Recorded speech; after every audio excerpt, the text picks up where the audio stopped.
In today's episode, we're digging into what is the single most important system in any business: identifying, hiring, and training great people. Jonathan shares why he believes that in the roofing industry, the path to growth is paved by investing in your team. Jonathan Whistman is best known as the sales boss for his book by the same name, which reveals the secrets to hiring, training, and managing successful sales teams. His extensive background spans tech startups and consulting with a focus on developing high-performance teams in some of the most challenging industries. What sets Jonathan apart is his dedication to unlocking the potential in others. He's a strong advocate for building a team culture where employees feel that they're doing their best work of their lives. Whether it's instilling a sense of ownership or creating an impactful recruiting system, Jonathan is all about cultivating people who want to be happy but discontent, always striving for growth. So get ready for a conversation packed with actionable insights into people management, from setting the right standards to designing an irresistible recruiting system. Let's dive in with Jonathan Whistman. Welcome to the Roofing Success Podcast. I'm Jim Ahlin, and I'm here to bring you insights from top leaders in the roofing industry to help you grow and scale your roofing business. Jonathan Whistman, how's it going? I'm doing well. How are you? Good, man. You've been contributing to the Roofing and Solar Reform Alliance group for a little while now. You did a presentation in the group, a webinar of sorts, and then you did came down to the live event and presented to the group. And I wanted to have you on because I think that people that business owners struggle with understanding what their business really is. And I truly believe that, we think of our business, especially, in roofing, it's like, oh, we're in the roofing business. But man, as you grow and as you develop and as you grow from that, small contractor where you're doing everything to the, maybe an 8-figure contractor and you're, running big sales teams and doing all this stuff, I don't think people focus on people. Yeah, and I think the important thing for people to understand is that regardless of the product they sell, they're actually in the people business. And if you can get the people part of any business right, you can scale any business. And so to the extent that leaders focus on their ability both to identify quality people, but then once you have them, how do you inspire them and keep them and grow them? And I've always had the philosophy that people will stick with your company as long as they believe they can do the best work of their lives working for you. And the minute that that's not true, they're going to be looking elsewhere. And so, if you're a roofing company, you really need to sort of take off the roofing hat and say, what's in it for my people long term? Have I thought about their future? Because they're certainly day to day thinking about their future. Yeah. And the best companies are not the ones that market the best. It's not the ones that sell the best. It's not the ones that build the best roofs. It's the ones that have the best people that stay with them long term, right? Like that's really an immeasurable aspect of success in any business, but in a roofing business too, is finding the right people and keeping the right people, right? Yeah. My grandfather used to say business would be easy if it wasn't for the people. And I tend to agree with him. Like once you get the, people are messy, but once you figure out how to get people into your organization and get them moving in the right direction, then the rest of the things, marketing, sales, operations, installation, all of those sort of things start to take care of themselves because you have good people looking after them. Yeah. Let's talk about you for a second. Like just a brief background on you and who hire and what you do and where you came from and your book and things like that. And then we'll get into what I think is, what we talked about was, the single most important system in your roofing business. Yeah, perfect. So I'm best known as the sales boss for a book I wrote called The Sales Boss, The Real Secret to Hiring, Training, and Managing a Sales Team. And so I've been in large organizations figuring out all the systems and processes around bringing people in. related to hiring and getting them, going towards a particular goal. And I got into that role because I've always been self-employed. So I started my very first business way back and then got involved in technology. And then people started asking me, well, what do you think I should do for my business? And I was always humbled by that question because at the time I was like, well, these are really smart people and they built really big businesses. And but I'd get in and I'd look around and, over and over again, what I recognized was that the single biggest problem people had was around how do they think about their people? And I tended early on to focus on the core sales team because sales fixes a lot of problems. If you have sales, it gives you time to figure out the rest. And what I also recognized is that, it's sort of macho from a business owner perspective, to say, I need to fix my sales and I'm working on my sales. And it's not quite as sexy to be saying, well, I need to improve my ability to be a good people person and manage people and motivate people. And gosh, I got some of my own problems that I need to work on, and I'm not a very good leader. I don't know how to inspire people. So I always say, sell people what they want. They want a better sales team, and then give them what they need, which a lot of times that's the psychology around thinking about their people problem.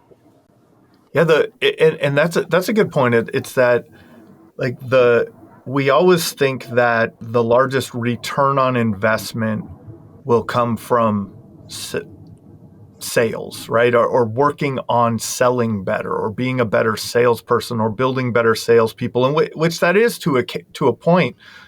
But really, there is an enormous return on investment on having A players on your team, on having good people in all roles, in the production side, in the office, on the job site, and in sales, right? Because if you don't do a good job building the roof, you could sell all you want, but your reputation may be damaged from that, right? And so having that, both sides of that, and I've come to this conclusion. I came to this conclusion over the past few years as we built Roofer Marketers and sold Roofer Marketers to Job Nimbus, and it all of a sudden there was a point in time where our business only became people. It was like, who do we need next in what role, right? Like that was the whole, like what we did on a day-to-day basis was who and what, right? Who do we need and what role do we need them in? And then how do we train them, get them up to speed, and then develop that company culture. Yeah. So, there's outside of my own book, which I'd recommend people read. Yeah. A great book that comes to mind is Who Not How by Benjamin Hardy. Great. Right. And great companies get in that habit of when they're facing an issue in their company, not asking themselves, how am I going to solve this problem? But asking themselves, who is the person I need? And that person will solve the problem for them. And that again comes back to just being really good at identifying and quality people and knowing what it is that you're looking for, and then having some sort of process to bring them in, get them up to speed.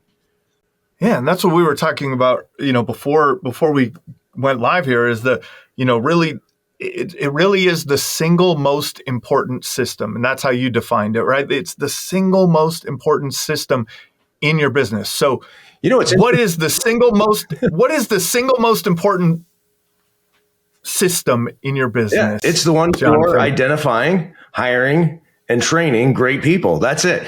And it was surprising because it seems so ridiculously obvious.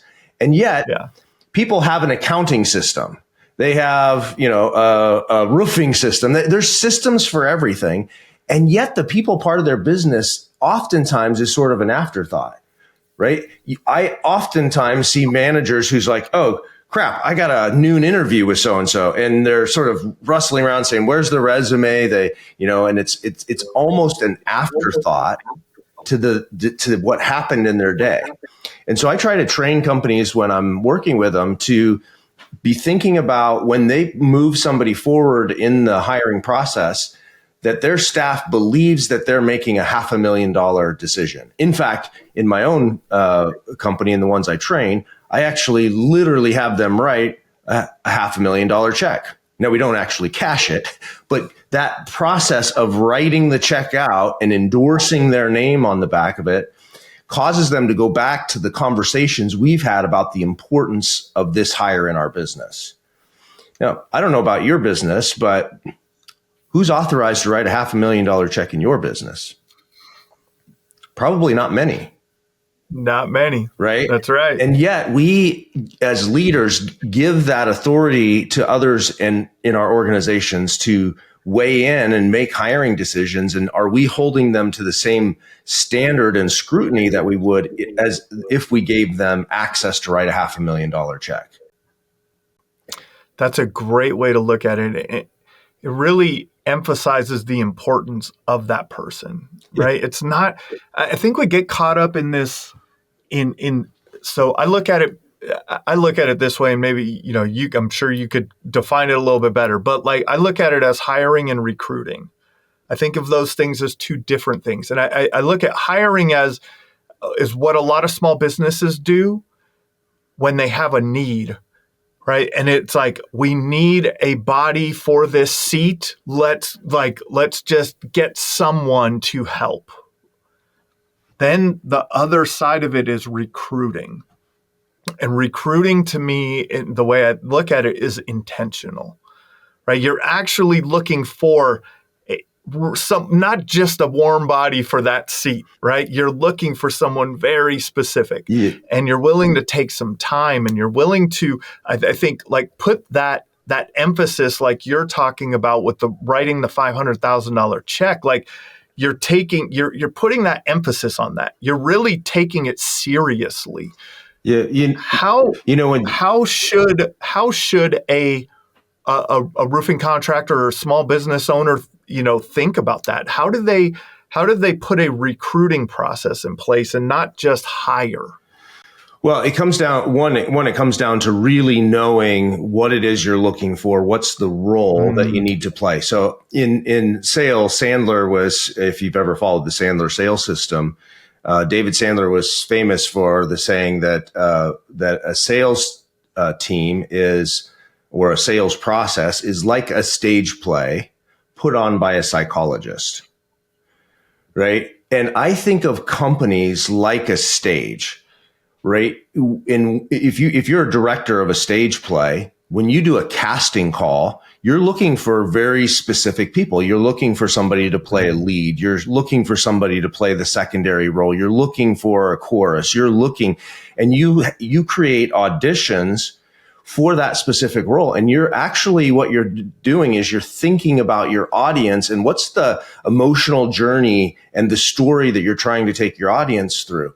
And in many ways, when we look at our customer base and our community, we're putting on a stage play for our community. When they come in and the curtain's down and the curtain goes up, they have an expectation through the marketing that you've done and the outreach you've done that they're going to go through a certain thing with you, right?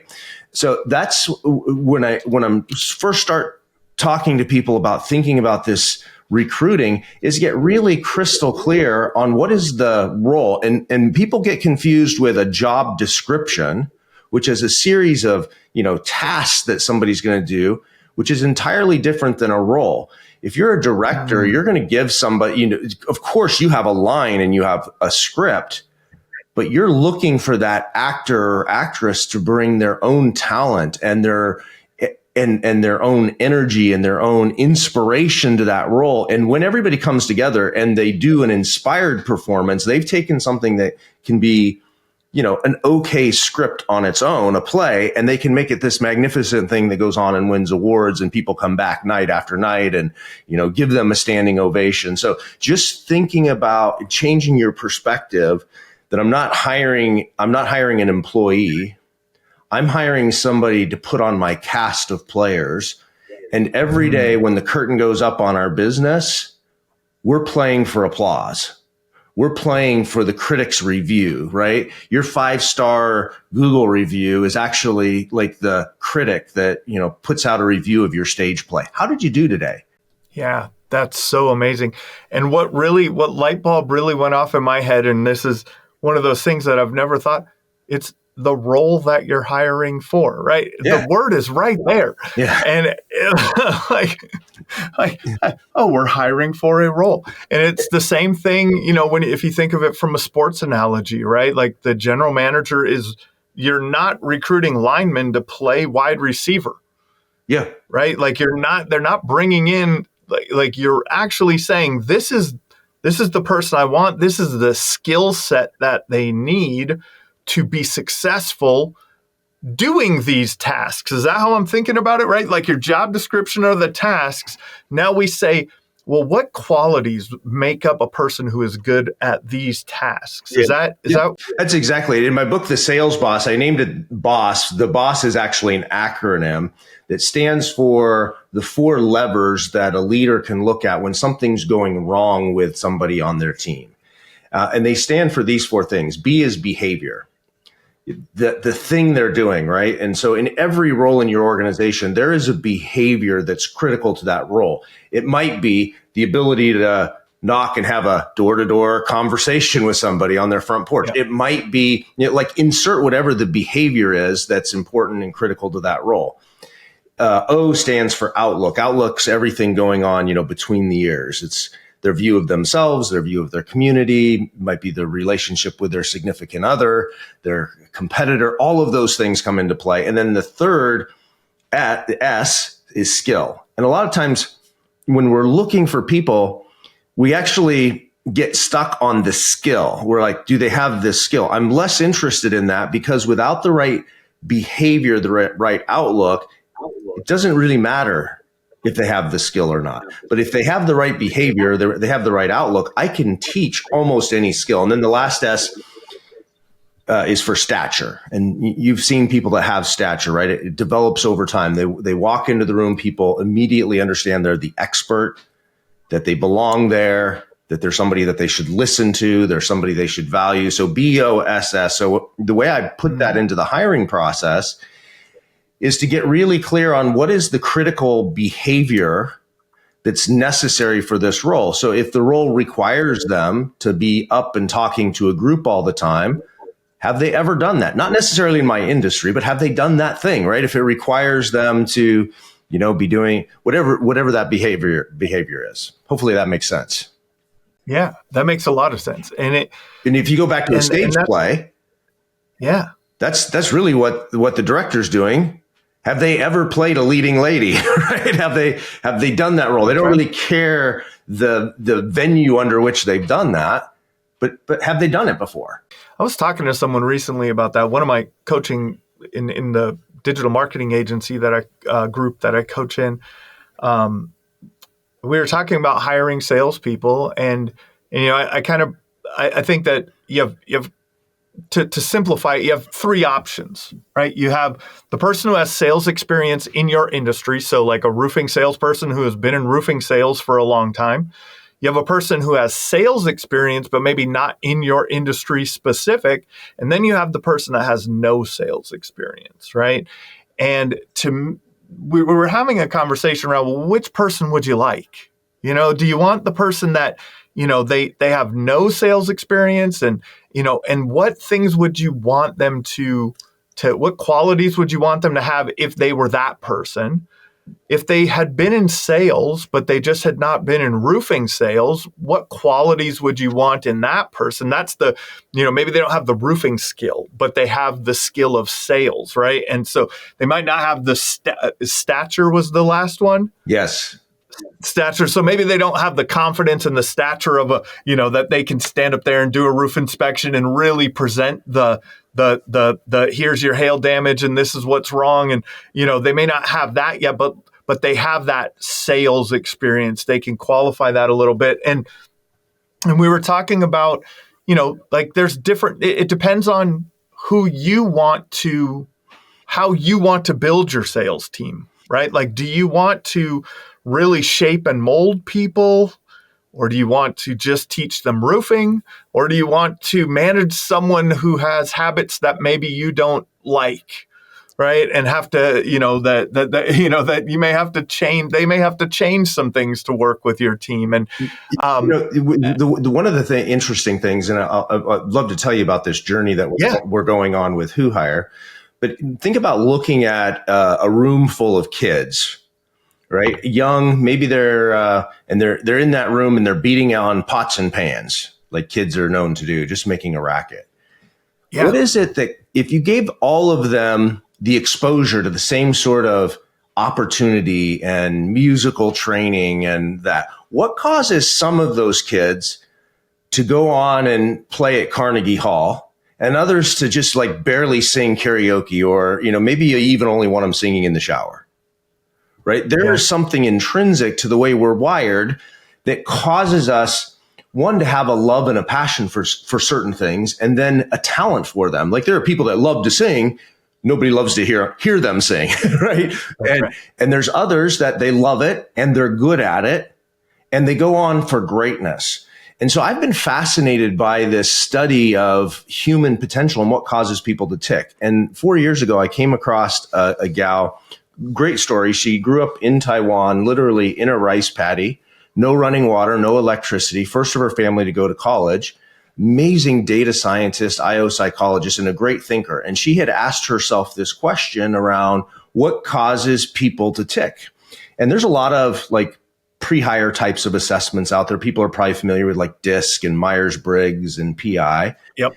That really look at introversion and extroversion and that sort of thing. And she came up to me, I was speaking at a sales conference, and she said, I think companies sort of get this wrong, because I don't think a company cares whether someone's introverted or extrovert. I think they care, will they be at the top 10%, and how long are they going to stay around?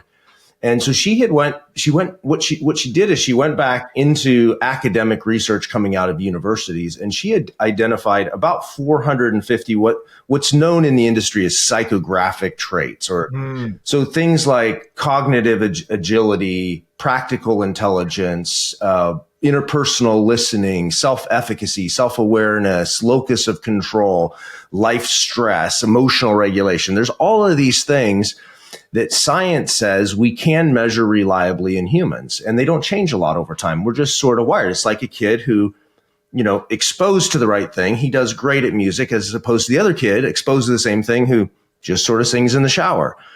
And so we should think about our roles in our company like that. There are humans on this planet they just sort of get off and get on with the thing it lights them up, right? Like if you put me in front of a spreadsheet all day, I can do the work, but I'm going to want to shoot myself. Like at the end of the day, this is not the way I want to spend my day. Other people love it. Like when it comes out and all the ledgers line up and it, zeroes out, like they actually get ecstatic about that sort of thing. And because of that, they become talented.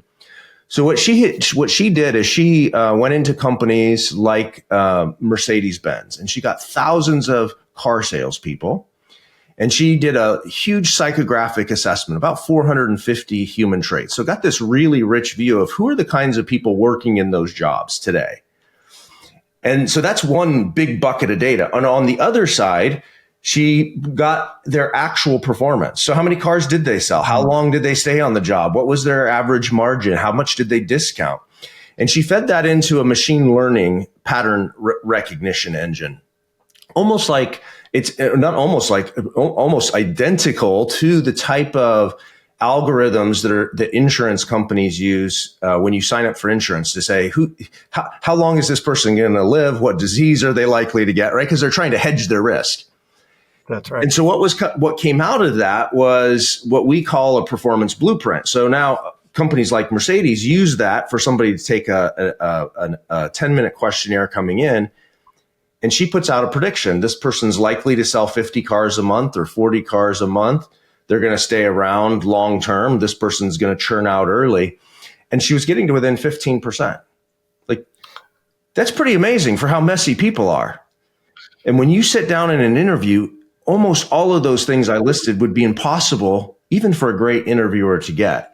And so we've done that across the trades industry. So think like HVAC, plumbing, electrical, solar, roofing, where we've gotten hundreds of people in those roles, like door-to-door roofing salesperson, and we assessed them. We said, what causes some people to do really great in this role and churn out? And what causes people to be naturally talented at it and run well? So we've put that into technology that customers can use to just give them that edge. Now, what we're not saying is, and sometimes, and this is an important point, just like those kids, we're not saying this kid today can play at Carnegie Hall. What we're saying is, if you give this person the right training, the right development, they're the sort of person who that training and development is not going to be wasted on. Does that make sense? That's an amazing point. And so that gives you that, hey, that person with less experience, it gives you the confidence to say, I'm making a better decision. Yeah. One of my favorite quotes is from Gary Vaynerchuk. It's hiring is guessing, firing is knowing. Yeah, that's right. And so we really want to make the best guess possible. And I know DISC and predictive index and Colby and all these, so many of these give us some sort of information. But this is taking it a step further, really. Yeah, we're just trying to do that on a much broader scale, right? Like science has come a long way in 30 years, and the core science that things like DISC are based on are 30-year-old science. It's great science, but it's just we have so much more available. It's roofers used to use a hammer, and now they use a pneumatic hammer. The hammer worked. And this year in New Jersey, there's robots on the roof. So it's, like it will evolve, right? But what are some of those things? So let's talk through some of that. Like talk through some of those performance predictors. Is that a good way to put it, to frame it? Yeah, performance predictors. Yeah. Right. I think it's really just great pattern recognition. So some of the things that show up inside of sales reps in the home service industry doing well, and roofers particularly, is that are sort of interesting. Is in addition to having like a type A personality, they also possess a high degree of cheerfulness. Right. And when you think about like in an interview, you might not necessarily be measuring for cheerfulness. A second area that is super important in home service sales is self-esteem. Like, what is their inner view of themselves, and a high degree of not only feedback seeking, but self-confidence, meaning they are self-directed. They don't need a high degree of somebody giving them direction. Those are great things. Yeah. So, here's one. Here's one that I found surprising. Gentleness ranks about 12% of the weighting of a high performing sales rep in roofing. You don't typically think of roofing salespeople as gentle. at least I don't. And yet that came through over and over again. Yeah, but that does make sense when you're thinking about the homeowner experience, that customer experience, right? That, man, they just took care of me. Yeah. Right. Like the homeowner feeling that they were well taken care of. That, if you're too harsh, it will become adversarial with the customer, right? If you are more gentle and understand that, man, I have to explain this in a better way. I have to do a little bit more. I have to take more time, or I could see how that really could play into that. If you go back to directing a stage play, it's not just enough to get somebody that can do the role. You've hired salespeople, as an example, that can do sales, and they might even be really good at it. You actually need somebody that not only can do the role, but it energizes them. Like they are recharged, and their view of themselves is influenced by how they do. You can think of people who go out on stage and they can give a great speech. they come away and they're tired, they're exhausted. They're like, I got to have a nap. I'm not, like I need 3 days off. And there are other people that get off the stage and they're energized and they're like, hey, let's go have a beer and can everybody, I'll answer questions for the next 3 hours. I'm going to hang around until the last person goes home. And that's what you really want in your organization is not just the potential for the skill, but somebody who the way they're wired actually is recharged by doing that role. And that's where the science that we're trying to get at is what is it about humans that makes some people recharged in that role and other people, even though they can do it, they're stretched, they're strained by it. Because when you're stretched and strained, what do you eventually do? You quit, you churn out, you do less, you take a break. But when you're energized, you seek it out. If you love science, you read about it, you go to conventions, like you geek out on it, hours pass.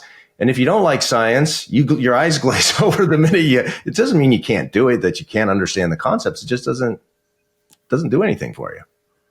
Yeah, that's a big aha moment for people listening. And that's the reality of it. So if, it's easier on the, maybe to talk, we're always hiring sales reps and there's a lot of talk on the sales side, but that person your production manager needs to not get drained by all of the problems that come up during the day.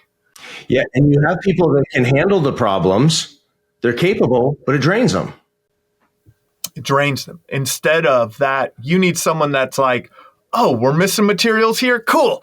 I got that under control. Yep. I got that one. And their joy comes from the solving of those problems who would drain another person. Yeah. I think of that on like when accounts receivable, right? Yeah. Collections, right? Like that phone gets real heavy if you want, but there's other people who get they get a kick out of collecting money, right? Like it's energizing to it, right? I think about my son loves to go to Waffle House. I don't know why, but the Waffle House has the open kitchen, right? And you can sit at the bar there and they cook on it. And there's a lot of restaurants like that.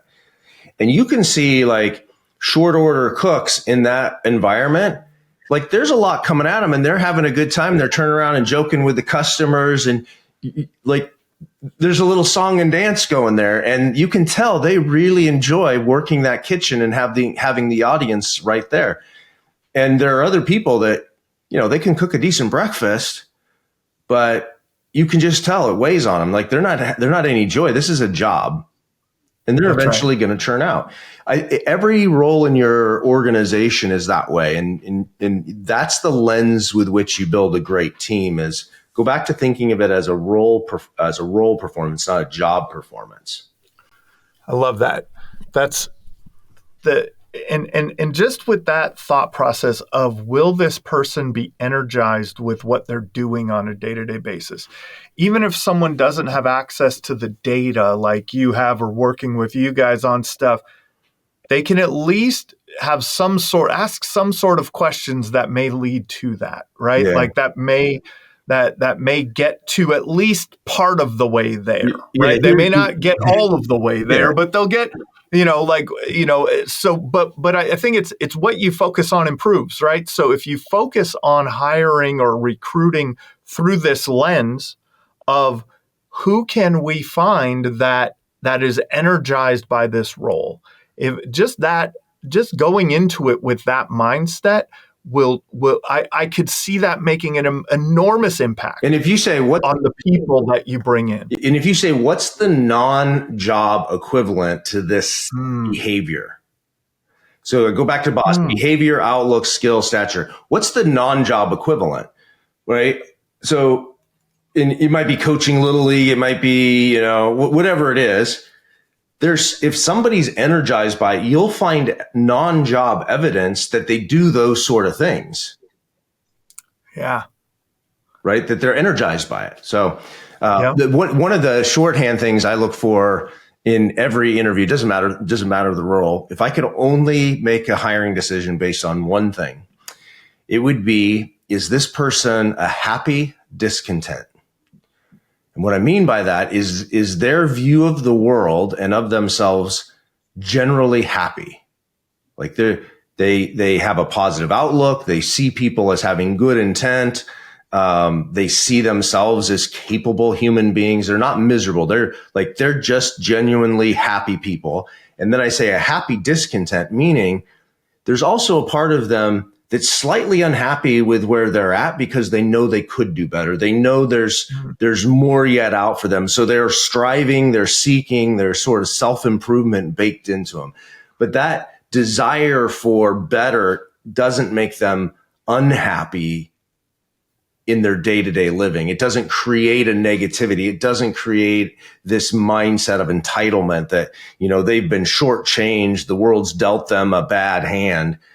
So if for your listeners, I would say, if you just write at the, top of the paper when you're interviewing somebody, say, are they a happy discontent? What evidence can I find that they're happy? Like, I can ask a lot of questions and I don't really care their answers to any of those questions.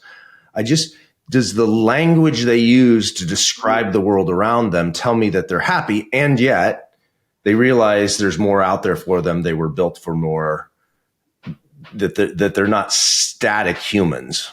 That's an important part, the not being static. I think in most organizations, I mean, you want people who are continuously improving, right? Who are willing to continuously improve and who want more because they're willing to put in the time and the effort and I think they have a better understanding of that. And if they're unhappy people naturally and they want more, that's a problem. Yeah. What's interesting, I find, especially for entrepreneurs, is that by nature, we grow things and we become dissatisfied with them and we want change. And we need to look at the role, not from our life perspective, but for the life perspective of the person that's there. What's the life perspective they want? In my book, I talk about 4 truths about human behavior. And I really feel like mastering those helps you build an organization. But one of them is that things are only good or bad by comparison. And what I mean by that is, like, when we think or feel a certain way, it's always in comparison to something we've experienced in the past, right? So when I first started renting cars, I loved renting cars because it was always better than the car I had. I had a piece of junk, right? And now I rent a car. I'm never impressed with a rental car. Never. Right? Because I have a different point of comparison. And so we have to, as owners, sort of rewind time to think about what is the reality of the human that we're putting in that role and the role they're playing. And how did they get their standard of good? How did they get their standard of great? They got it in comparison to something else. I'll use a really simple example. If you think about what standard somebody has for clean, that's a massive difference, but they'll all describe it as, hey, my house is clean. And you walk in there and you're like, man, I wouldn't let my dog live here. Right? Jonathan, I have 9-year-old twin boys. So their idea of a clean room is much different than your mom's idea of a clean room. If somebody grew up in a hoarder's house, their family was a hoarder, they could have what they really genuinely feel is a standard of clean that to you and I would be horrific.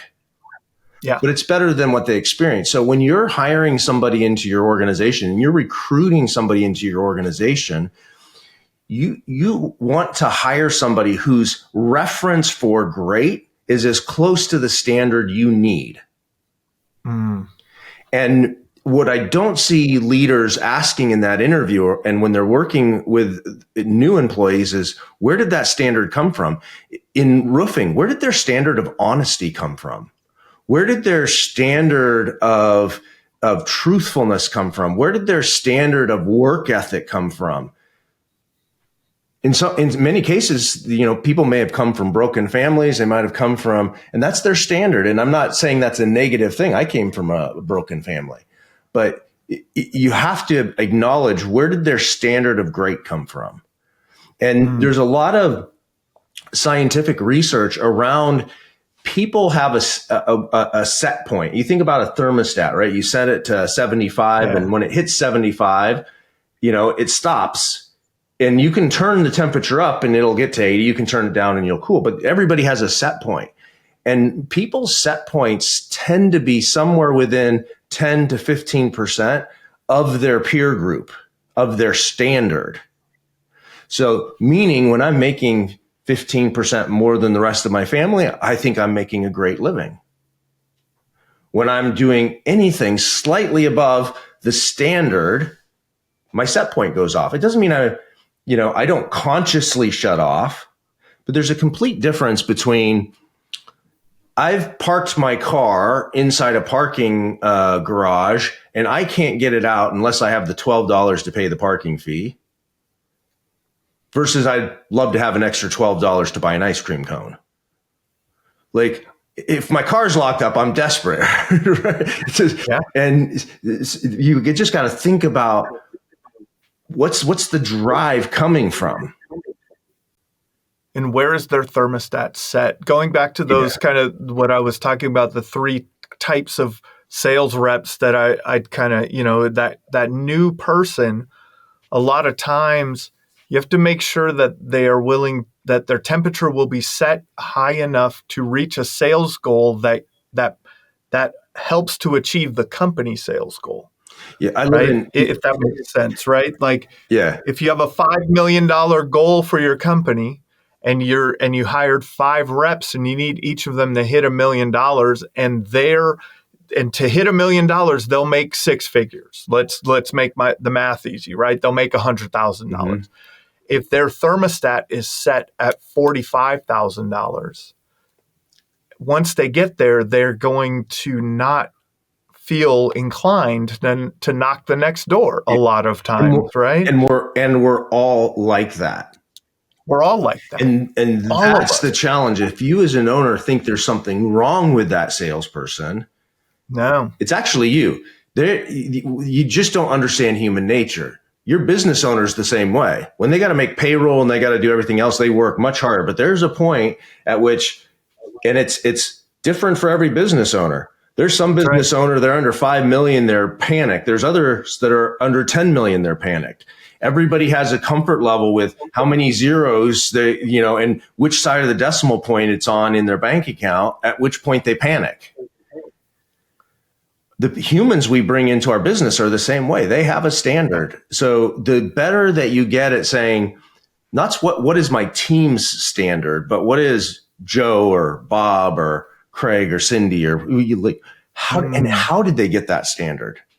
And then great leaders, one, hire as close to that standard as possible. But secondly, they think about what are the ways they can raise that standard. I grew up in a super small home, double wide trailer really is what I would call it. But I don't know if it even qualified as a trailer. But I remember the first time I walked into a 4,000 square foot home. Like, I thought that was a mansion. And now like that feels really crowded, but I just had never been exposed to it. Like I just couldn't comprehend, but and then that, so as a leader, how do you start stretching what's possible for people and yet still have it real? If you have somebody that's been earning $40,000, $50,000 a year and you say, you can earn unlimited income, or you can earn, like, they don't think I can earn 150. They think I can earn 70. I was going to say, in your job ad, so I see roofing companies make this mistake all the time, is they say we can, competitive pay. One, competitive pay, you might as well, it's shorthand for we pay you as little as possible. So take that out of your job ad.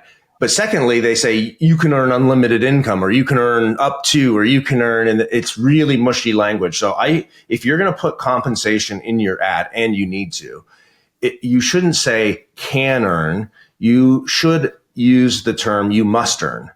So I'm looking for somebody who has an urgent need to earn 125K. And in fact, if you don't earn 125K, we'll no longer keep you working with us. And then that has to be followed by the term because we know the value of our leads. We have a proven sales process and we know how to train you to get there.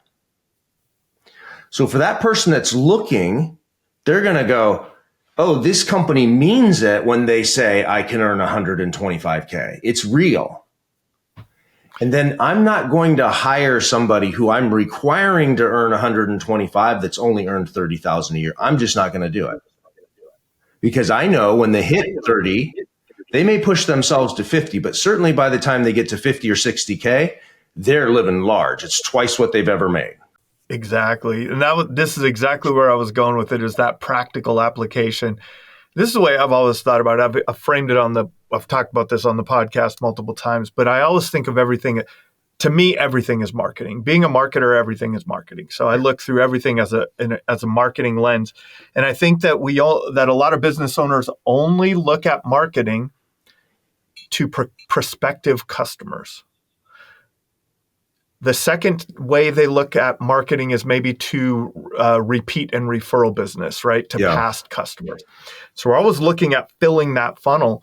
But I think that there's two other places to market too that get overlooked. And that is marketing for future employees and marketing to current employees for employee retention, right? That Christmas party, that outing that you went on, at the barbecue that you had, the taking them to a trade show or taking them to the RSRA event. We'll plug that, right? Like that's all marketing to your employees. And so the job posting is the beginning of that, right? Like this is where the marketing funnel starts for your team. And I love that. I've had conversations with people in the group, in the RSRA group that are starting to use your formula on this. And they're like, it's crazy. The candidate that's coming out of the other side is much different.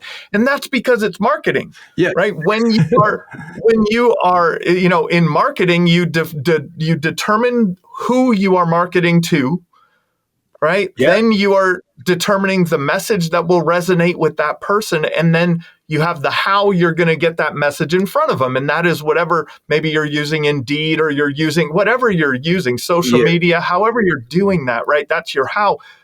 But you're filtering it at the job posting level. Yeah. But at that job posting level, you are also creating interest, and you want someone to click on your job post, right? Yeah. It's not just I think people forget that recruiting is marketing. So when you're marketing to a customer, one of the things they start with is be really clear on your avatar. Who are you marketing? Who's your buyer? Same thing happens in recruiting. You should be really clear on who's the human that you want clicking your ad. And then you should describe that person rather than the role.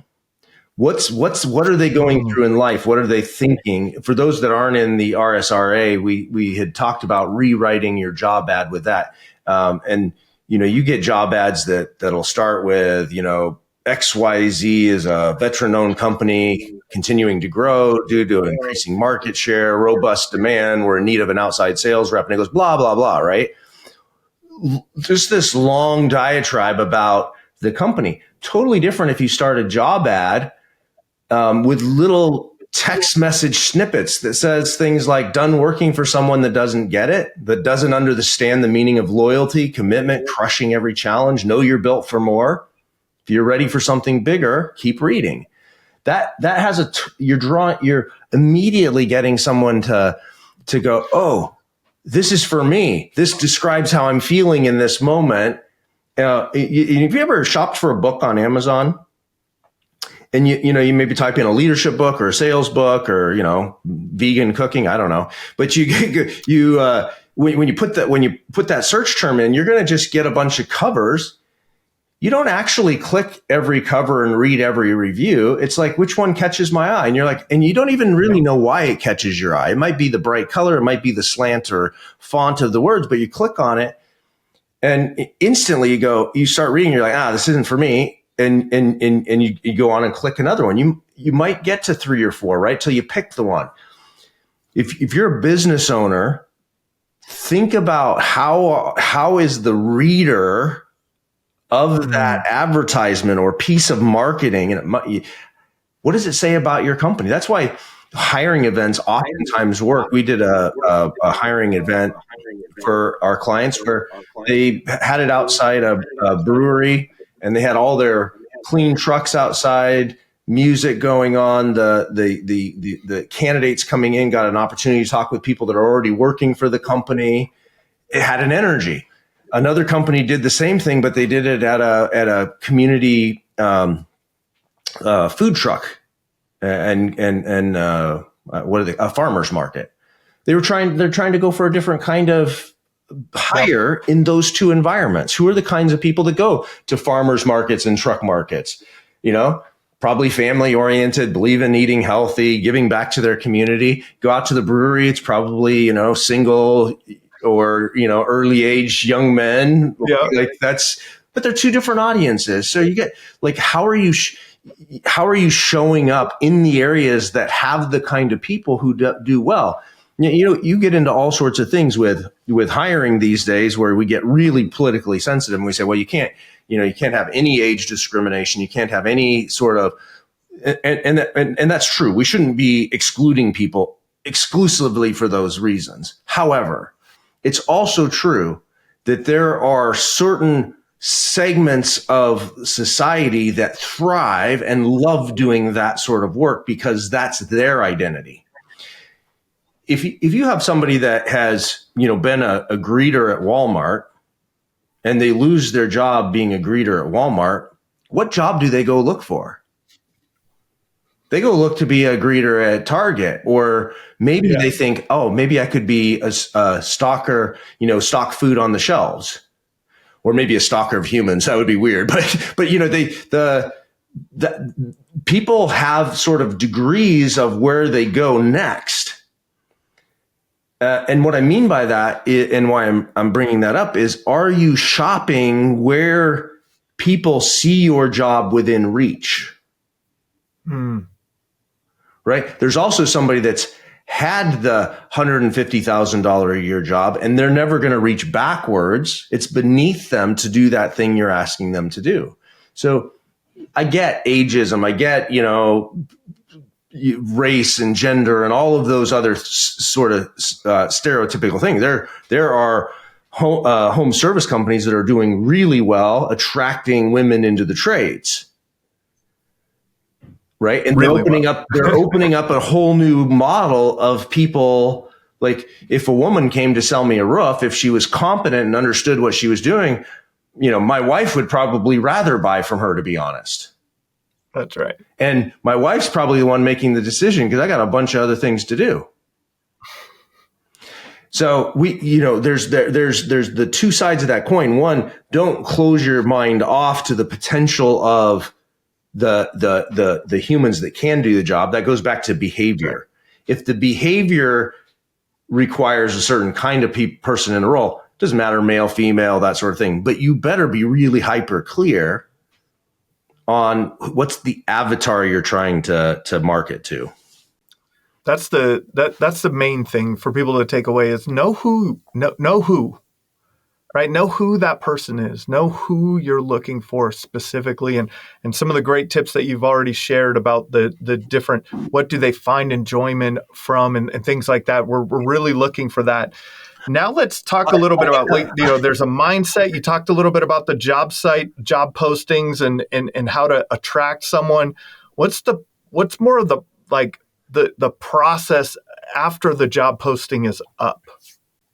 Yeah, in the for a process, there's a couple areas that I see people get wrong. One is, in every stage of your process, your communication with the customer has to communicate that you have a strong vision and a standard for performance in your company, that you know how to help people be successful.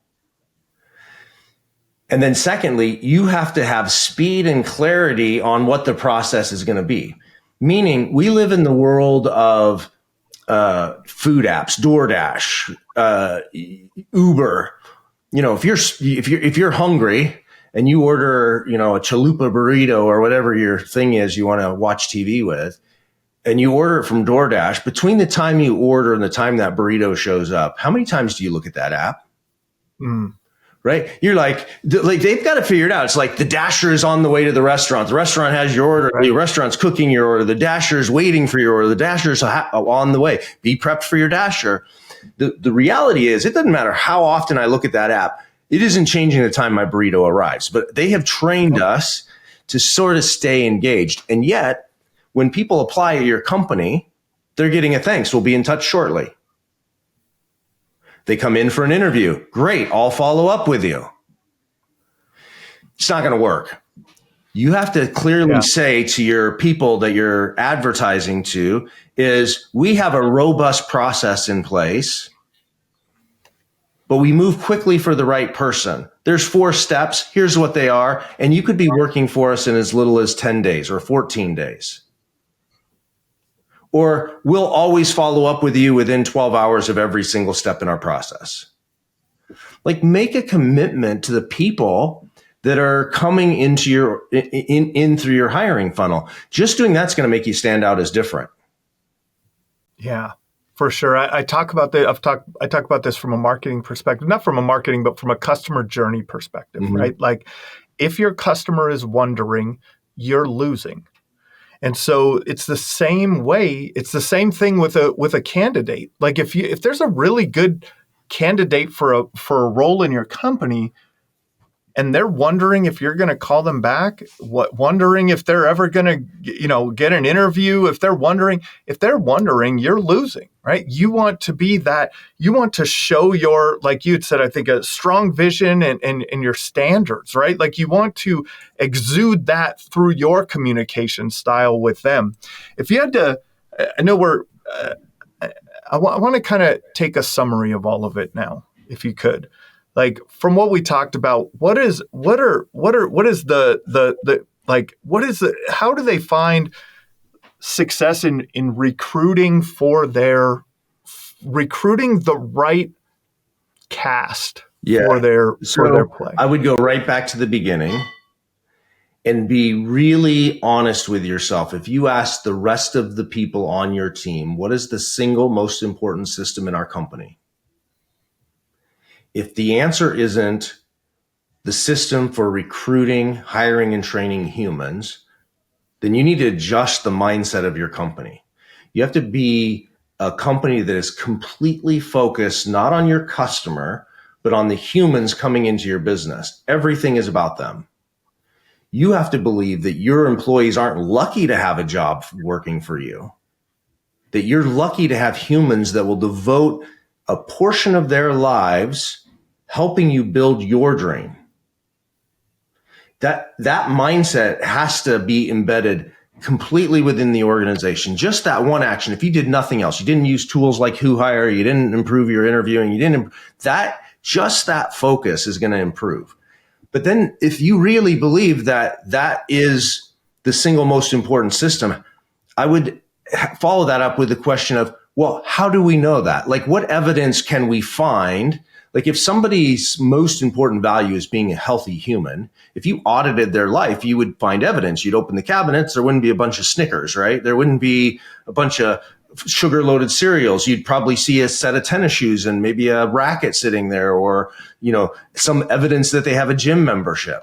What evidence is in your company could you find that you believe that the system for recruiting, training, and hiring is the most important system in your business? And I would just leave it at that summary. I would do an audit of your business. And there's this loop that you go through. How do people see your business? Like, walk up to the front door of your business, and what does the cleanliness of the window say about your business? When they walk into your lobby and the greeting they get from somebody sitting there, if that's the kind of business, like, what does it say about your business? You're in and out of it all the time, that it's just, it's sort of blending in the background. But I tell you, when I visit companies, I can immediately say, this person doesn't care about their business. This company's stressed out, running behind. wouldn't know their, hole from their head, their head from a hole in the ground. They get serious about the stage play. What show are you putting on for your employees? Like, you're not going to get a great star cast if you don't have a great theater, right? When people are casting for a show on Broadway, people show up. The best actors show up because they know what Broadway means, and they also know what off Broadway means, and they also know what community theater in Kansas City, Missouri means. Like, what are you? Are you the community theater in the middle of Kansas City, or are you Broadway? And just be really honest with your with the rest of your leadership team. Like, what kind of theater are we? What kind of play are we putting on? Awesome. Check out the book Sales Boss by Jonathan Whistman. Check out whohire.com. Jonathan, It's been a pleasure today. Thank you for your time. This has been another episode of the Roofing Success Podcast. Thank you for tuning into the Roofing Success Podcast. For more valuable content, visit roofingsuccesspodcast.com. While there, check out our sponsors for exclusive offers, shop for merchandise, and sign up for our newsletter for industry updates and tips. Also, join the Roofing Success Facebook group to connect with other professionals and stay updated on the latest trends. If you enjoyed this episode, please subscribe, like, share, and leave a comment. Your support helps us continue to bring you top industry insights. The website link is in the description. Thanks for listening.